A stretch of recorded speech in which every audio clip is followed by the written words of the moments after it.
जरा एक विरोधाभास की कल्पना कीजिए। एक तरफ इंसान अंतरिक्ष में अपना पहला प्राइवेट स्पेस स्टेशन बनाने की तैयारी कर रहा है। हेवन 1। हाँ बिल्कुल, हेवन 1। और दूसरी तरफ आज भी धरती पर एक आम इंसान पीने के साफ पानी या रसोई गैस के एक सिलेंडर के लिए संघर्ष कर रहा है। ये विकास और बुनियादी जरूरतों के बीच की खाई है जो हमेशा से रही है। सही कहा। और आज के इस गहन विश्लेषण में हमारे पास जो दस्तावेज हैं वो इसी विरोधाभास की एक बहुत ही दिलचस्प कहानी कहते हैं। आज हमारे सामने देशी स्टडी पॉइंट के 24 मार्च 2026 के नोट्स रखे हैं। पहली नजर में देखने पर यह शायद किसी भी प्रतियोगी परीक्षा की तैयारी के लिए बनाए गए सिर्फ बुलेट पॉइंट्स लग सकते हैं। बिल्कुल, एकदम सूखे तथ्य। लेकिन आज का हमारा मिशन इन जानकारियों को रटना नहीं है। ज्ञान का असली मूल्य तो तब सामने आता है जब हम इन बिंदुओं को जोड़कर पूरी तस्वीर देखते हैं, मतलब एक घटना दूसरी घटना से कैसे जुड़ी है। और आज की इस वैचारिक यात्रा में हमारा उद्देश्य यही है, हम इस बात की गहराई में जाएंगे कि कैसे दुनिया की भू राजनीति, किसी देश का ऐतिहासिक संविधान और हमारे स्थानीय प्रशासन की व्यवस्था आपस में जुड़े हुए हैं। क्योंकि ये सिर्फ ये जानने के बारे में नहीं है कि क्या हो रहा है, बल्कि ये समझना है कि वो क्यों और कैसे हो रहा है। तो चलिए इस पूरी तस्वीर को वैश्विक स्तर से देखना शुरू करते हैं। इन नोट्स की शुरुआत एक बहुत ही गंभीर विषय से होती है, आतंकवाद।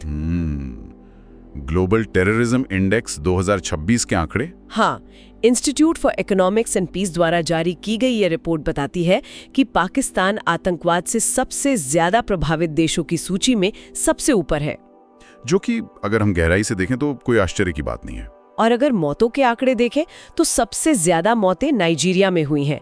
वहां बोको हराम नाम का संगठन सक्रिय है। लेकिन भारत के लिए यहाँ एक बड़ी राहत की खबर है। बिल्कुल, भारत की स्थिति में काफी सुधार हुआ है। हाँ, भारत इस सूचकांक में 13वें स्थान पर आ गया है और यहाँ आतंकवादी हमलों में 43% की भारी कमी दर्ज की गई है। 43%। ये एक बहुत बड़ा आंकड़ा है। और एक बहुत ही दिलचस्प आंकड़ा हमारे पड़ोसी देश नेपाल का भी है, जहां इस दौरान आतंकवाद की एक भी घटना दर्ज नहीं की गई। 0। अगर हम इन आंकड़ों के पीछे की कार्यप्रणाली को समझें तो ये इंडेक्स सिर्फ घटनाओं की गिनती नहीं करता, ये किसी भी देश की आंतरिक नीतियों का एक आईना है। मतलब नीतियां ही तय करती हैं कि देश सुरक्षित रहेगा या नहीं। एकदम सही। पाकिस्तान का शीर्ष पर होना कोई रातों रात हुई घटना नहीं है। ये दशकों की उन नीतियों का परिणाम है जहां कुछ खास संगठनों को राजनीतिक या रणनीतिक कारणों से पनाह दी गई और अंततः वही नीतियां खुद उस देश के लिए भस्मासुर बन गई। बिल्कुल। और नाइजीरिया में बोको हराम का मामला ये समझाता है कि जब किसी देश के एक हिस्से में आर्थिक और सामाजिक अस्थिरता होती है तो वहाँ चरमपंथ कितनी आसानी से जड़ें जमा लेता है। अच्छा, एक मिनट रुकिए, मुझे यहाँ एक बात खटक रही है। हाँ बताइए। अगर भारत में आतंकवादी हमलों में 43% की इतनी बड़ी कमी आई है तो फिर हम आए दिन ये क्यों देखते हैं कि सुरक्षा पर हमारा बजट लगातार बढ़ रहा है? क्या खतरा सच में कम हुआ है या ये बस एक ठहराव है? ये बहुत ही सटीक सवाल है। 43% की ये कमी अपने आप हवा में नहीं आई है। मतलब इसके पीछे एक बहुत बड़ा मैकेनिज्म काम कर रहा है। मतलब हमारी खुफिया एजेंसियां। हाँ, जब कोई हमला नहीं होता तो इसका मतलब ये नहीं है कि हमले की योजना नहीं बनी थी। इसका सीधा सा मतलब ये है कि हमारी खुफिया एजेंसियों, हमारी राज्य पुलिस और हमारे सीमा सुरक्षा बलों ने उस हमले को होने से पहले ही नाकाम कर दिया। तो ये कमी उसी भारी निवेश और लगातार बढ़ती सतर्कता का सीधा फल है। बिल्कुल। शांति बनाए रखने की कीमत बहुत अधिक होती है और ये उसी का रिटर्न ऑन इन्वेस्टमेंट है। ये बात तो है। और ये शांति सिर्फ लोगों की जान बचाने के लिए ही नहीं बल्कि देश के विकास के लिए भी कितनी जरूरी है, ये इन नोट्स के अगले हिस्से से स्पष्ट होता है। आप बुनियादी ढांचे वाले हिस्से की बात कर रही हैं ना? हाँ, जहां एक तरफ ग्लोबल टेररिज्म इंडेक्स की बात है, वहीं ठीक नीचे sky tracks world airport awards का जिक्र है। ये एक अद्भुत कंट्रास्ट है। मतलब सुरक्षा का सीधा संबंध बुनियादी ढांचे से है। बिल्कुल है। और इस रिपोर्ट के अनुसार सिंगापुर का चांगी एयरपोर्ट दुनिया का सबसे व्यस्त एयरपोर्ट बन गया है। और भारत की बात करें तो दिल्ली का इंदिरा गांधी अंतर्राष्ट्रीय एयरपोर्ट पूरे एशिया में शीर्ष पर है और दुनिया में 28वें स्थान पर है, जो कि एक बहुत बड़ी उपलब्धि है। और गोवा के मनोहर पर्रिकर एयरपोर्ट को सबसे स्वच्छ एयरपोर्ट का दर्जा मिला है। ऐसा लगता है जैसे ये सूचकांक दुनिया के रिपोर्ट कार्ड की तरह है। दुनिया के रिपोर्ट कार्ड, ये एक बहुत ही बेहतरीन उपमा है। एक हवाई अड्डा किसी भी देश का प्रवेश द्वार होता है ना? बिल्कुल। सबसे पहली छाप वहीं पड़ती है। हाँ, जब कोई विदेशी निवेशक या यात्री दिल्ली के एयरपोर्ट या गोवा के उस शानदार स्वच्छ एयरपोर्ट पर उतरता है तो उसके दिमाग में देश की जो पहली छवि बनती है वो उसी बुनियादी ढांचे से तय होती है।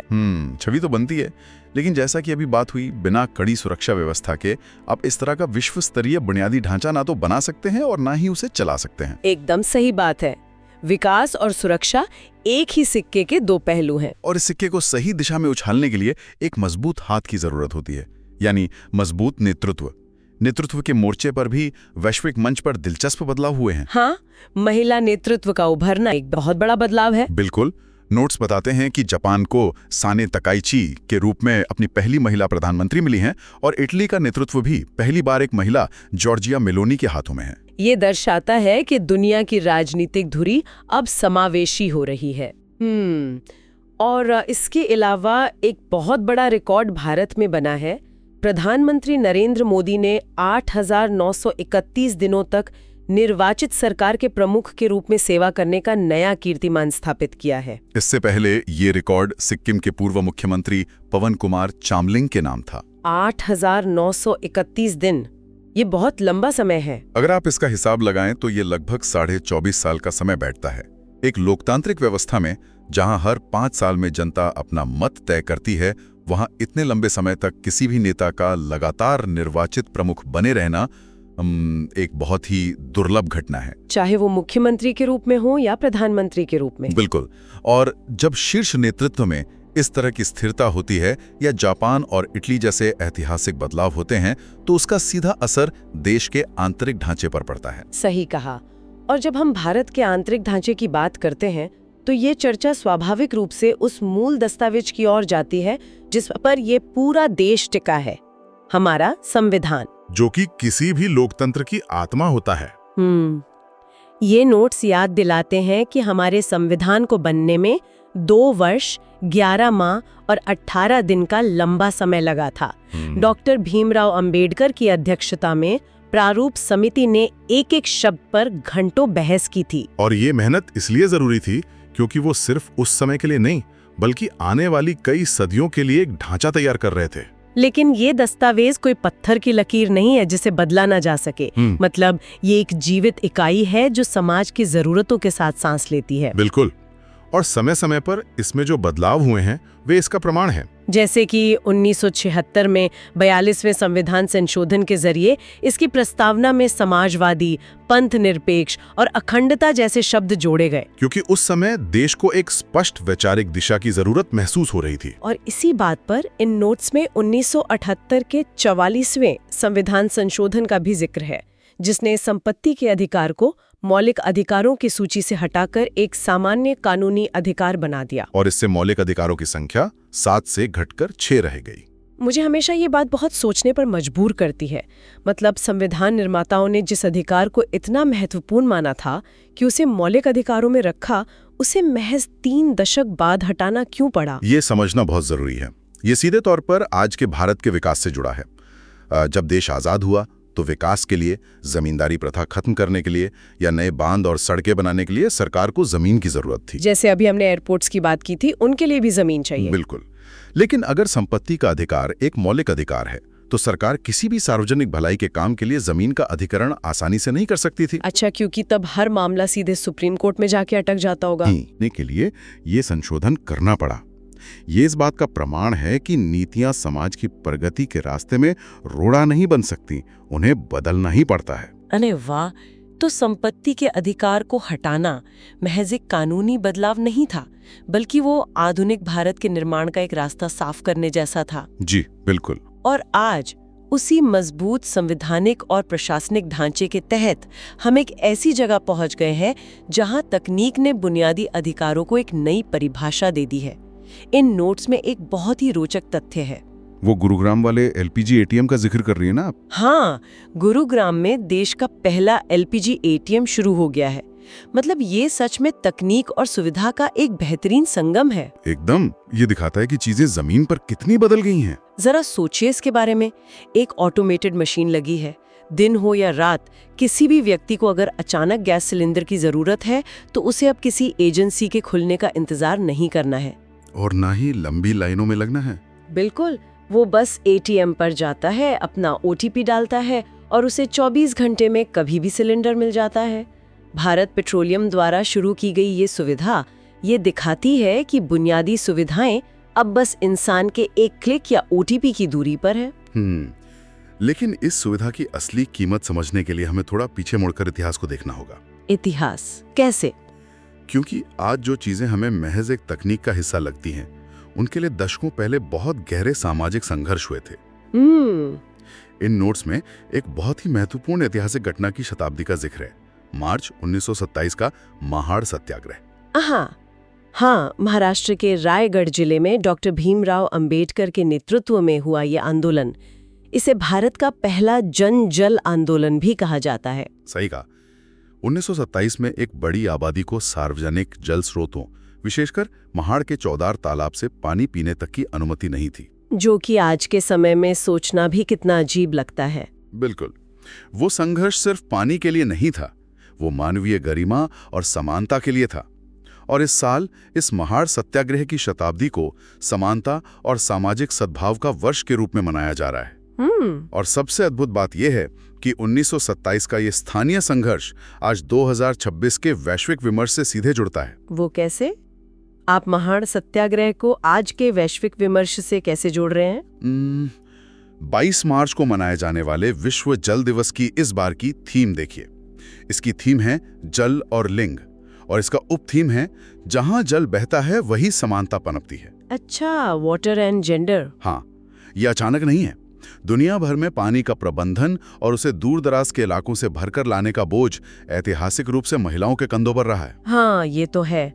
जब घर में साफ पानी की सुविधा नहीं होती तो एक महिला का पूरा दिन सिर्फ पानी के इंतजाम में निकल जाता है। एकदम सही।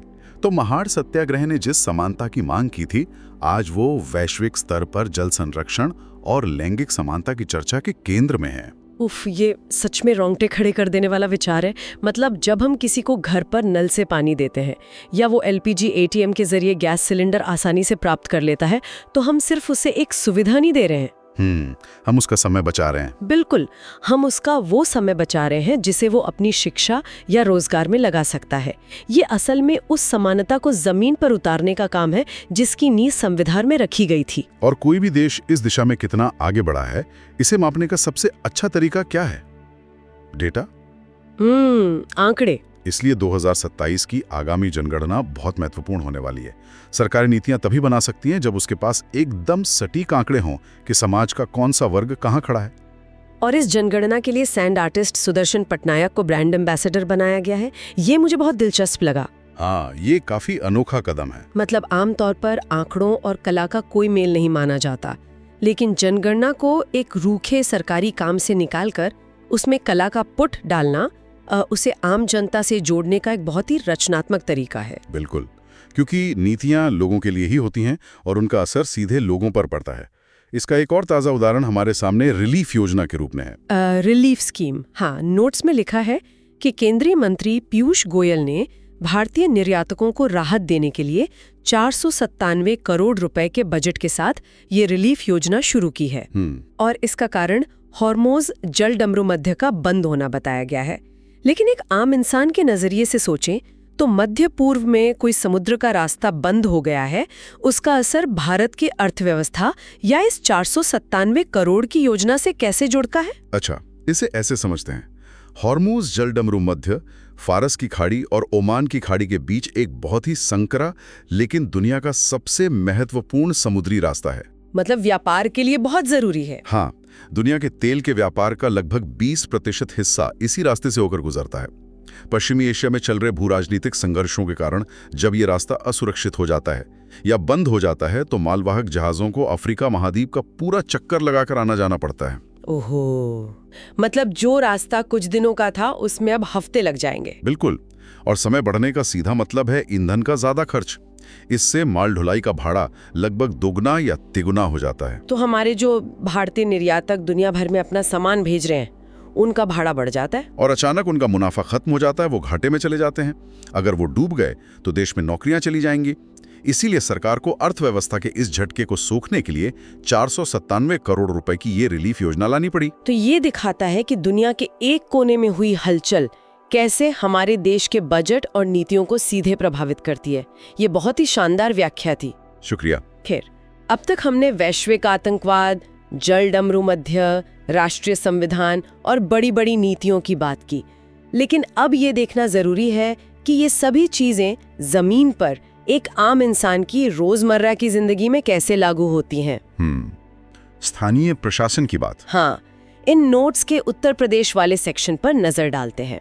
यहाँ पुलिस कमिश्नर प्रणाली का जिक्र है, जिसे 2020 में लखनऊ और नोएडा में लागू किया गया।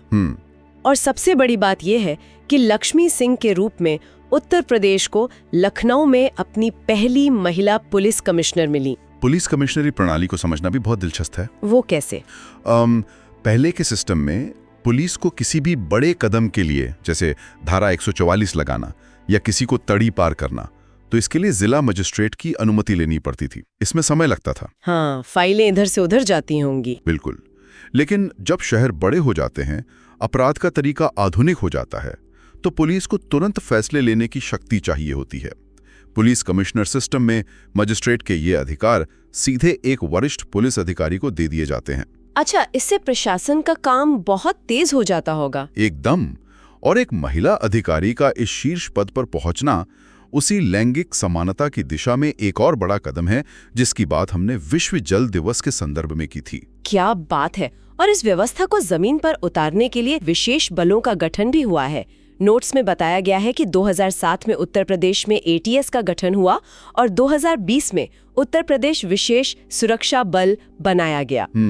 एंटी टेरर स्क्वाड और UPSFF। हाँ, साथ ही लोगों की मदद के लिए 112 जो पुलिस के लिए है, 1090 जो महिला सहायता के लिए है और 1076 यानी मुख्यमंत्री हेल्पलाइन जैसे टोल फ्री नंबर जारी किए गए। ये नंबर जमीनी स्तर पर बहुत बड़ा बदलाव लाते हैं। कार और नीतियां सोची और गढ़ी जाती हैं, तो क्या हम ये कह सकते हैं कि ये जो स्थानीय पुलिस है, जो ATS है या जो ये हेल्पलाइन है, ये इस देश का नर्वस सिस्टम यानी तंत्रिका तंत्र है? Nervous system. हाँ, क्योंकि मानव शरीर में भी तो यही होता है ना। जब भी शरीर के किसी हिस्से में कोई चोट लगती है, कोई दर्द होता है, तो सबसे पहले नसें ही दिमाग को सिग्नल भेजती हैं।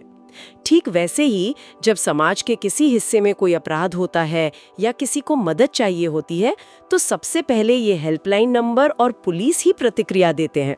ये एक बहुत ही सशक्त और सटीक उपमा है। बिल्कुल, कानून सिर्फ संसद या विधानसभा के बड़े बड़े वातानुकूलित कमरों में पारित किए गए कागजों तक सीमित नहीं रह सकते। सही कहा। वो कानून तब जीवंत होते हैं, तब असली बनते हैं, जब रात के अंधेरे में कोई डरी हुई महिला 1090 पर कॉल करती है और उसे तुरंत दूसरी तरफ से एक सुरक्षित आवाज और मदद मिलती है। तो ये नीतियां और ये हेल्पलाइन रोजमर्रा की जिंदगी का सुरक्षा कवच बन जाती हैं। एकदम। जब आपका नर्वस सिस्टम तेजी से काम करता है, तभी पूरा शरीर यानी पूरा देश सुरक्षित महसूस करता है। और ये नर्वस सिस्टम हर राज्य में अपनी स्थानीय जरूरतों के हिसाब से काम कर रहा है। नोट्स के अंत में दिए गए लल्लन टॉप तथ्य इसी धरातलीय विविधता को दर्शाते हैं। जैसे केरल का उदाहरण। हाँ, केरल ने बुजुर्गों के लिए एक अलग बजट पेश करने की पहल की है। ये एक बहुत ही संवेदनशील और भविष्य को देखने वाला कदम है, क्योंकि केरल में बुजुर्ग आबादी का अनुपात तेजी से बढ़ रहा है। बिल्कुल। और इसी तरह राजस्थान के अलवर जिले का उदाहरण है, जिसने 100% बीमा कवरेज का लक्ष्य हासिल कर लिया है। एक पूरे जिले के हर नागरिक का बीमा होना कोई छोटी उपलब्धि नहीं है। ये आर्थिक सुरक्षा का एक बहुत बड़ा मॉडल है, जो पूरे देश के लिए एक नजीर बन सकता है। एक तरफ सामाजिक सुरक्षा है, दूसरी तरफ आर्थिक सुरक्षा। लेकिन इन सबके बीच एक तथ्य ऐसा है जो सीधे हमें जमीन से उठाकर अंतरिक्ष में ले जाता है। हाँ, हेवन 1। जी हाँ, इसमें जिक्र है हेवन 1 का, जो कि दुनिया का पहला प्राइवेट स्पेस स्टेशन होने जा रहा है। यही तो मानव सभ्यता के विकास का पूरा स्पेक्ट्रम है।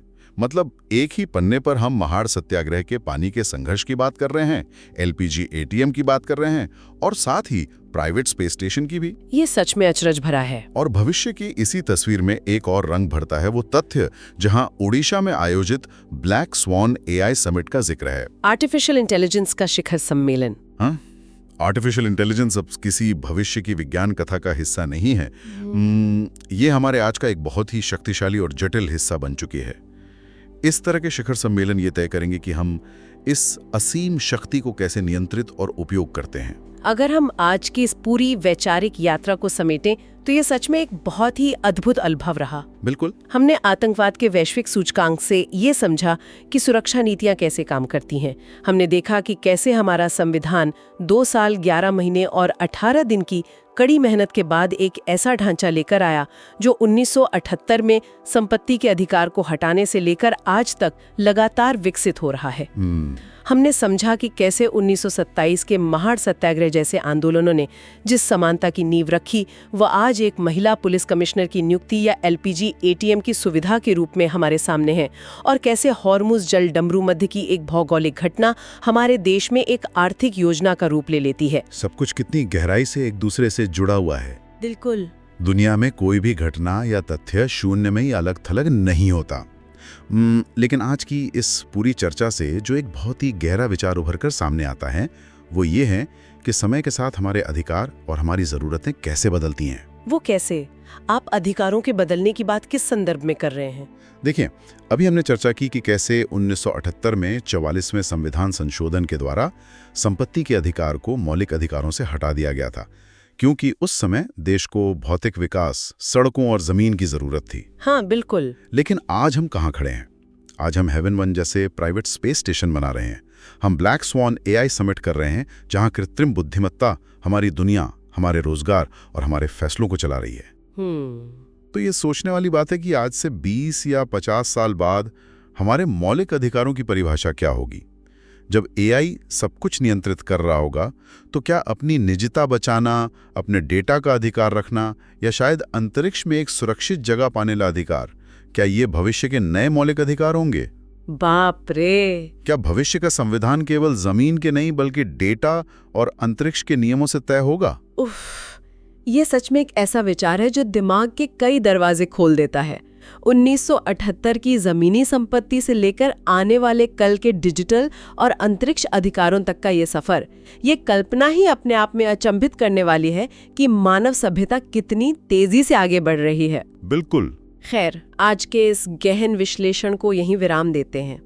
वैश्विक राजनीति के पन्नों से लेकर संविधान के अनुच्छेदों और हमारे स्थानीय प्रशासन के हेल्पलाइन नंबरों तक के सफर में आज कई अनछुए पहलुओं को गहराई से समझने का मौका मिला। आशा है ये वैचारिक यात्रा सभी के लिए उतनी ही ज्ञानवर्धक और सोचने पर मजबूर करने वाली रही होगी जितनी कि हमारे लिए इसे विश्लेषित करना रहा। फिर मिलेंगे किसी नए विषय, कुछ नए तथ्यों और उनके पीछे छिपे ऐसे ही गहरे अर्थों के साथ। तब तक अपने आसपास हो रहे बदलावों पर नजर बनाए रखिए, सवाल पूछते रहिए और नई चीजों को समझने की अपनी उत्सुकता को हमेशा जीवित रखिए। आज की इस चर्चा में जुड़ने के लिए बहुत बहुत धन्यवाद।